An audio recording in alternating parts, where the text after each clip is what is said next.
So it is with a lot of happiness and privilege that I get to introduce my next guest. He is a friend. He's also a fellow board member of Conscious Capitalism. This is Joe Kenner, the CEO of Greyston Bakeries. Good to see you. Good to see you. Thanks for having me. Why don't you tell the world, and particularly the students of Howard, just maybe give the more formal introduction of what you're doing on a daily basis these days as CEO. Sure. So Joe Kenner, President and CEO of Greyston. And Greyston is a hybrid social enterprise. And we'll talk about that a little bit more. But we have Greyston Bakery. It is a benefit corporation. And what that means is we are governed by a triple bottom line. The story is, we manufacture the brownie inclusions for Ben & Jerry's Unilever, packaged brownies for Whole Foods. The other story is how we hire the bakery apprentices. And we do that through what we call open hiring, which is a no questions asked system of bringing folks into the organization. So all you have to do is put your name on a list. When the next job becomes available, it's yours. No questions asked, no background checks. The bakery is owned by a nonprofit called Greyston Foundation, which is where we provide workforce development training and job development services to the residents and our bakers in Southwest Yonkers. This is a lot, right? It's a this lot. is what Joe just said is a lot. So he's CEO, and then he's using, we're going to dissect the terminology a bit. There's a foundation, there's not-for-profit, work development, a trademarked hiring protocol, Yes. right? And you make really delicious brownies that go into Ben & Jerry's ice cream, Yes. and you sell through Whole Foods and Kava. Kava, right? So this is he's running a business and employing a bunch of people, and while at the same time he's making an impact in society. So let's dissect this a bit. We're going to get back to that. Yeah. So how long have you been CEO? Year and a half, April 2020.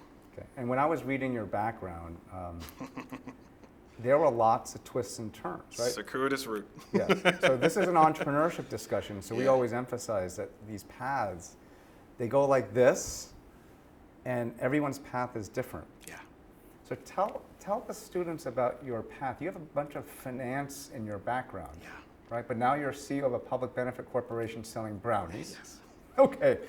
So maybe early in your career, tell us about what you studied, what you were using your financial and mathematical background in, and then take them through the journey a bit. The journey is circuitous, so it wasn't this straight line where I thought I was going to go to law school and you graduate, you go to a law firm, you become a partner. There wasn't that. And what your students should know is that when I went into college, my freshman year, all of the jobs that I had after college, I didn't know they even existed when I entered my freshman year. So I didn't know what an insurance underwriter was. Didn't know what risk management was all about. God help me, I didn't even know what a social enterprise, benefit corporation, didn't really understand investment banking. I knew I wanted to study politics and economics because that's what I just drifted towards. My major was political economy. But what job I wanted, I really wasn't sure. And I really didn't know what was out there. But I knew I wanted to get a job and I knew I wanted to be successful. So it was a journey. So there was no straight line. It was circuitous. I started out as an insurance underwriter for financial institutions at Chubb & Son. Went on to be a risk analyst insurance analyst at Lehman Brothers for about 3 years. Then I went into Pepsi. In Pepsi, I was in sales strategy, capital markets, and risk management. So that was about 14 years of my career. After that, I left. I left corporate America and Wall Street altogether. A friend of mine was elected county executive of Westchester County, asked me to join his team as a senior advisor. I thought I might never get this chance again. So I took a risk, and there's no doubt about that. I took a risk and left corporate altogether and went into public service and enjoyed it. Did it for 4 years. And as a senior advisor, you were basically a mini COO. The county was divided into 33 departments, so there were 3 advisors. We all took a third, so I had departments like corrections, probation, the county executive's office, the youth bureau, all of these different departments within the county. And in that job, I got to learn how government worked. Yeah. And as I was doing that, I realized I wanted to be more policy oriented and not so much. I mean, it was a cushy, it was a nice job. You're in the county executive's floor, and the ninth floor, as they called it. It was a very, high status job. But I wasn't enjoying it to the extent that I thought I would after 4 years. So after he was reelected to a second term, I asked to be moved to Department of Social Services, which is the largest county department in Westchester County. It's about $600 million, a budget, 1,100 employees. But I really wanted to focus on policy, and in particular, folks that had challenges, and figure out ways, how do we get people to work and off public assistance? And I thought this might be an opportunity for me while I'm here in government for however long the county executive will be in office. The other piece you should know about that, while I was in the county office, I was elected, an elected office as well. Oh, I actually didn't know that. Yeah, so I was deputy mayor for a while. I joined the Portchester Board of Trustees in New York in 2007. I was appointed to the board, first African American to join that board. 3 years later, I was elected in my own right for a 3-year term, and re-elected 3 years after that, and in the interim served as deputy mayor for a year. So I was in government, both elected and appointed office for, from 2007 to 2018 when I joined Greyston. Okay, and we're going to get back to Greyston. So listen to what Joe just said, right? So he was a political economy major in college, so a lot of social sciences, economics, and math. It's really applied. It's applied math. It's policy is applied knowledge. And then he was in, for lack of a better word, corporate/Wall Street for 14 years. 3 really pretty different industries. Yes. But you use the different skill sets in all of them, right? I would assume that being in underwriting, in insurance, it did help you at Pepsi. Absolutely. Well, because in all of those jobs, it's analytical, first of all. Yeah. So in insurance underwriting, it was financial institutions. So I'm analyzing, banks and insurance companies and looking at their balance sheets and understanding, how big of a risk this is. So, you're doing that applied analysis in these companies to figure out whether we should write, as we called it, write insurance for this boutique or this commercial bank, this community bank. It was all applied. Same in Lehman Brothers. I was on the other side of the table. I was the purchaser now and not the underwriter. But the same thing, I was placing insurance for our investee companies and for the company itself. And Pepsi, obviously, that was all different types of math. Doing fair market value analysis of debt. And yeah, it's interesting, right? So what Joe just said is that you switched hats, and when you switch hats, it forces you to really understand systems and issues. Absolutely. And culture, too. There's different culture and politics and within Pepsi, so there's a different way of behaving and moving up the ladder in treasury versus sales strategy versus capital markets. It's a different culture, and you just have to understand, how do you dress, how do you talk, how does one succeed in this organization versus another department.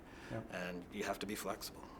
I think that's right, like flexible agility, Yes. right? I think real entrepreneurs in life and business are incredibly agile. And the only way you get it is experiencing tons of different situations. And the advice that I would give to any student is truly, truly be open to learning and never stop. Yeah. Just always be open to learn something new, because you never know how that experience is going to be leveraged, either short-term or long-term, but you will benefit from it somehow. So you said something that was interesting in the very beginning. You were 18 years old, 19 years old. You had no idea about these careers, didn't know these jobs exist. I didn't either, by the way. When I was graduating from college, I didn't know the difference between investment banking and consulting. I was a senior in college and trying to apply. I had no idea. So you're on the hot seat. What would you do now if you were at Howard, 18, 19, 20, 21 years old, right? What would you do differently to try to find out what these industries are? It's not easy, but what would you tell yourself?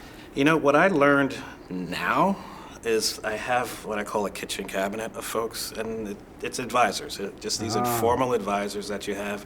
Sometimes they're going to be just for professional, sometimes they're going to be for personal, sometimes they're just going to be for this particular issue that you're working on, but people that can just give you some insights into, hey, I'm thinking about going into this career, what do you think?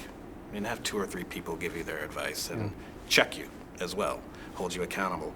The other thing I would say is really try to have some type of experiential learning as you're going through Howard or any institution, and during the summer. If you're interested in banking, if you're interested in marketing, get an internship in some of those fields. See if you like it. Yeah. And because the one thing I do tell people is you don't have bad experiences, you have learning experiences, and it's only bad to the extent you don't learn from it. So test it. Yeah. You're an intern. That's right. It's and it goes fast, everyone. The years fly, and so you want to try as many things as you possibly can. Right. Young. Yeah. Right. And just be a continuous learner. I mean, and that's the one, and that never stops. You always have to be learning. If you want to be successful, if you want to have a sustainable business, short and long term, you better be learning. So Joe's basically saying to have an informal board of directors of the business of you. And some of the, I would bet, the best advisors that you have, sometimes they probably say things that you don't really want to hear. Oh, absolutely. Oh, absolutely. But that's why they're there, and that's the part of the kitchen. You got to be open to that, because they're going to tell you, like, you need to be a little patient, buddy. And I wasn't. And my wife will tell you, I'm not patient. And they're going to tell you some things you may have to work on. Like your resume, no, that's, you don't want to say that. The way you answer that question, they're going to do that for you. You got to be open to that. Because I found that people, the easy route is to not tell anyone stuff they don't want to hear. The only people that tell you stuff you don't want to hear are the people who actually care about you. Yeah, and that doesn't help you long term. Yeah. So you have this diversified career, and by the way, goes into public service, spends 4 years, quote, out of the job market in private sector. Sound a little bit like similar, right? I was in like private equity for a while, and then spent 7 years at Ashley Stewart. It's like life, you keep learning things. And if you keep getting relationships, it leads to other things, right? And the relationships, I'm glad you said that, because a lot of the people I met along my career, a lot of them I'm still working with now. There are people on my board now at Greyston I worked with at Pepsi, or I met while I was on the board in Portchester, or I met while I was with the county, and they're still advising me to this day. Yeah. Don't lose those, because you never know who you know. We can talk about that and how I came to Greyston, but you never know who you know. Well, we're going to get to Greyston now. I mean, so that's an asset. So last episode we talked about just a balance sheet, and that the real assets are the things that you actually can't see. The real assets in life you can't put in a box, right? Yeah. It's those relationships. Absolutely. So you're CEO of Greyston. Yeah. How did that happen? Let's talk about the way the world really works here. Like, how did that happen? Yeah, let's talk about how I got to Greyston. Okay. Because it's an amazing story, and that's when I talk about you don't know who you know. Yeah. This is a perfect example. So I'm Deputy Commissioner of Social Services. So it's around 2015, 2016. I ran our fatherhood program. It was a program that was charged with working with non-custodial dads on public assistance who had issues paying child support, rears, and things like that. They weren't working because they couldn't get a job because most of them had a record, and they were getting penalized for not paying their child support. So we would work with them to get them trained in a profession, give them some soft skills, some hard skills. And as they kind of got their training, got a job, there were these milestones that they would hit, and they would get a reduction in their child support arrears. So it was kind of a carrot and a stick approach. I used to run a conference. For 4 years I did this, bringing together all the practitioners in this space, working with dads. My keynote speaker, I think it was 2016, was Mike Brady, my predecessor. And I brought him in because I liked this idea of this bakery that I didn't even know about. I found out just a very weird way, but I loved this approach that they had to this open door policy just to bring people into the organization. Mike was my keynote speaker 2016. Okay. 2017, we were organizing the next conference. And at this time, my county executive, he had run for re-election and he lost. So he was running for his third term, but I wasn't about to leave my job. I wasn't even thinking about leaving, but I was putting this conference together for the following year in 2018. I call up Mike Brady. I say, Mike, you know what? I'd love to have you guys come and do one of our workshops for our conference next year. He said, Joe, that's great. By the way, I'm looking for a vice president of programs. If you know of anybody, let me know. James, I didn't know what a vice president of programs did. Sounds like a good time. I tell you, I was like, it sounds great. And I was like, Mike, you know what? Send me the information. I'll see what I can do. And I just thought, I was like, you know what, let me just go online, because he's probably not going to send it to me. This guy's busy. And I looked at the job description. It was this, putting together these programs of workforce development, and they had housing, they had community gardens, but they needed somebody who had financial experience, expertise. Check. Social services background. Check. Business background. Check. And connections to government. Check. And I'm like, this is weird. So I show it to my wife, and sure he wasn't writing this for you? I kid you not. I show it to my wife. She looks up. She goes, "You can do that." And I said, "Damn right, I could do that." I call up Mike, and I said, "Mike, you know what? I found the person you should hire." He's like, "I'll do it." The rest, as they say, is history. I joined Greyston in February of 2018. Yep. It was 2019 that Mike Brady resigned. And at that time, I thought, you know what? I've been at this place now 2 years, almost, and I know where the bodies are. Yeah. I know what I want to do. I know how this place should look and what we should be working on and how we could take it to the next level. I told my wife again, I was like, I'm putting my hat in the ring. I don't have anything to lose. Right. I put my hat in the ring in November of 2019 and went through a 6-month search process. They did a national search. Was appointed President CEO of April 2020 at the height of a pandemic and social unrest. And it's been an incredible ride ever since. You asserted yourself twice, right, for the job. Yeah. And then you said, look, I think I'm qualified. I don't know everything, but I think that I can be a very good CEO and president of this company. Yeah.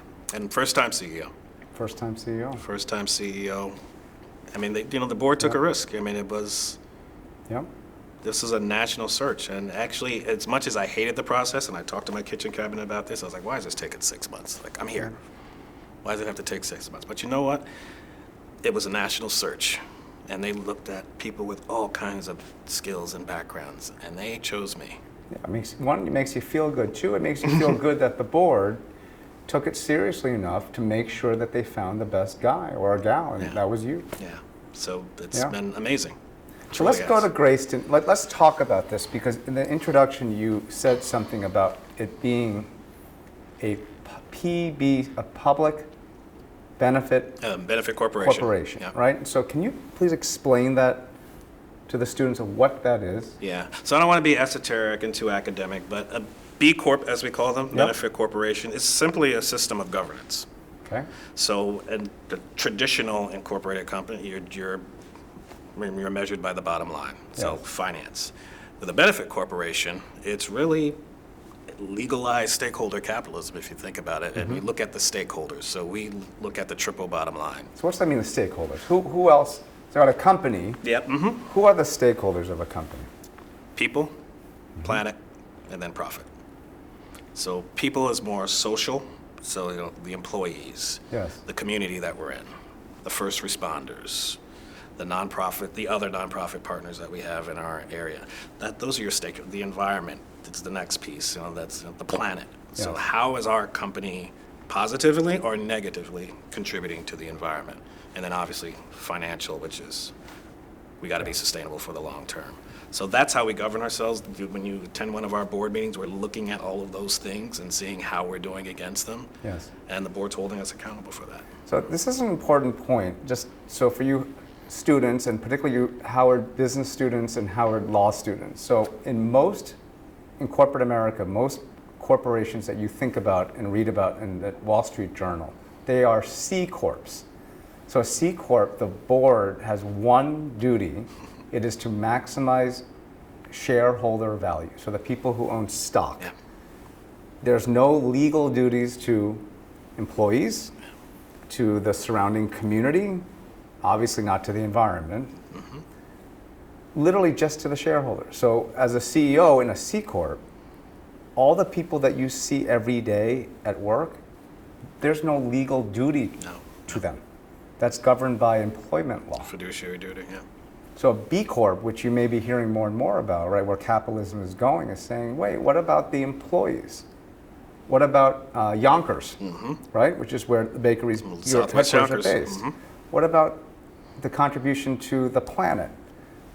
A B Corp allows a board to make decisions with the management team that are for the benefit of more than just shareholders, right? And we should clarify, because there's a lot of misperceptions about what a benefit corporation is and stakeholder capitalism. It's not looking at people and planet to the exclusion of profit. Yes. It's looking at people and planet as well as profit. So it's part of the broader decision making. And we actually believe we can elevate humanity through business. Yes. By doing what we do, we can actually solve problems in our community. Yeah. And ours is employment. By creating jobs. And then I want to talk about this before we lose Mr. Joe here. So you have developed a process. So in addition to hiring and employing people and making brownies and selling them and bringing money in, and just as any brownie company would do. Yeah, absolutely. You have a very special hiring process that you are training other companies, right, to learn from your hiring process. Yeah. Can you please explain what that is and why you're doing this? Yeah, so if you think about open hiring, think of it as the appetizer. So that's how you bring people in. There's this no questions asked, no background checks, no interview. That's just getting the job. Yes. That's inclusive hiring. Wait, so you're saying that I don't have to submit a resume? No resume. I don't get interviewed? No interview. So long as I want to work? You have resolved that you want to be successful. You have resolved that you want to learn this job and do a good job while you're with us. That's the requirement. And why is that important? Because some people, why is that important to some people? It's because so I like to say this is not a welfare to work program, so that your public assistance or whatever is contingent upon you getting a job, so you're forced to get this job. These are people that have come in and said, I need a job, I need to pay my rent, I need to take care of my family, whatever it might be. And they put their name on the list. You have to physically come in, put your name on the list, give us your phone number, your email, and wait for the call. So you've already resolved to come in, but that's just the first step, getting the job. Now you're in. And we have people that are dealing with all kinds of issues, arrest records, ageism, domestic violence, some are sleeping in their car. Mm-hmm. That's the next evolution of human resources. Like, how do you deal with those things? Because if I have people that are struggling at home, kids in crisis, or they're dealing with domestic violence, they're not coming to work. They're not being productive. So how can we as a company address those issues so that you can be successful personally, which helps me professionally? That's inclusive employment. And so I heard you speak earlier today at the summit. So now there are a lot of companies listening to this too, executives, right? And they say, Joe, no interviewing, no resume, that can't possibly enhance the bottom line. That can't possibly be more productive. And you would show them numbers and say what? So the first thing I would show them first is I'm not saying like JP Morgan Chase, I'm not saying do open hiring for your private client group, because obviously you're going to need some technical experience. You need to know investments. This is for the entry-level middle skills job where you can learn the job on the job. We've been doing it for 40 years. So that's one metric that I would give. And we're providing premium product to Whole Foods, Ben & Jerry's, Unilever. We're a part of their values-led hiring. Yeah. The second thing I would say is we've got 6 partners that are out there. Again, marquee companies, Body Shop, Rhino Foods, they do the cookie dough for Ben & Jerry's, Unilever, Giant Eagle, grocery store chain. And then we've got some smaller businesses doing it as well. Body Shop, 2/3 cut in their turnover rate by doing open hiring. Productivity went up 13%. Time to hire went from 30 days to 5 to 7. Wow. And here's the clincher. You got good talent. Yeah, they performed. They're loyal. And why? Because you gave them the opportunity, not the chance, the opportunity. Yeah, so it's values creating actually value. And it's win-win. Yeah. And it's amazing, right? And so when we're looking right now, look at the world, right? This is future of work. And yes. How many jobs right now are unfilled? And 11 million, 10 to 11 million. There are 11 million jobs unfilled. And we have to do better. We have to. And so this is an example of it's a company that creates a great product, serves its local community, and has a process that it's using to help leverage its knowledge to help a lot of other employers as well and employees. And Absolutely. that's called scaling. It's called scaling, and it's called scaling because I can only hire 70 at any given point in time. Right. And you just gave the figure, 11 million unfilled jobs. The other figure you didn't give was we got 8 or 9 million unemployed looking for work, and then another 10 million that have left because they've given up. Yeah. So when you measure impact in your own career, everyone, look at, it's not the size of just the company that you're working at. Look at all the impact that Joe is having outside of his brownie business. And in the B Corp community, we call that interdependencies. Interdependencies. Yeah. That's a collective capitalism. Like you mean we're sort of accountable to each other. That's sort of an interesting. And you see the linkages. Yeah. So I'm going to ask you 2 more questions, and then I'm going to shake your hand and say thank you for being generous with your time. So number 1, we're down here. You're on the board of Conscious Capitalism. Yes. Right, with me. Yes. We're together. We were in the same class. Yeah. Can you explain why you are a conscious capitalist, and what does that term mean to you? Yeah. I said this to somebody the other day, and you can give the textbook definition, we're elevating humanity through business. And yeah, that's true, but for me, it's what I just said, it's the interdependencies. And it's as a business leader, and this is what I tell business leaders when I talk to them, don't try to boil the ocean with all the social justice stuff. Find your place in your community. Yeah. That your business, and Paul Pullman talks about this, how can your business positively contribute to a social issue? If it's a food manufacturing company, you can talk about food insecurity. The lane that we wanted to stay in is employment and inclusive hiring. That's what we do. Yeah. That's what we do well. And that's how we're going to contribute to the issue of the so-called employee shortage, which I just think is a joke. But that's conscious capitalism to me. How can my company address that issue of people being on the fringes? And then how about this? So a few years from now, when my time with the Howard community is over, what would you say to me and say, James, don't forget, during your time at Howard, please make sure the students of Howard know what? What should I be sure to teach them or expose them to? It's not a subject, it's not a top, I would say it's a way of thinking. And what I would say, make sure they always know that they don't know. There are things they don't know, and always be curious about what you don't know. The things that we can't solve. Yeah. My big ticket, I told you, I'm a suppressed labor economist. I'm trying to figure out how we can change this problem we have of folks that are on the fringes but not working. Something has to change. There's no labor shortage. You can't say there's a shortage when you got 20 million people Right. on the side. They still exist. I mean, you may not officially count them, but they still exist. What don't we know about that? Yeah. How do we solve for that as business leaders? We're problem solvers. Yep. Students have to know that, and they gotta be unafraid to not know and figure it out. Learn more about what a B Corp is, give that a little bit of a whirl, and thank you very much. Thank you. Good to see you. Thanks. Appreciate it.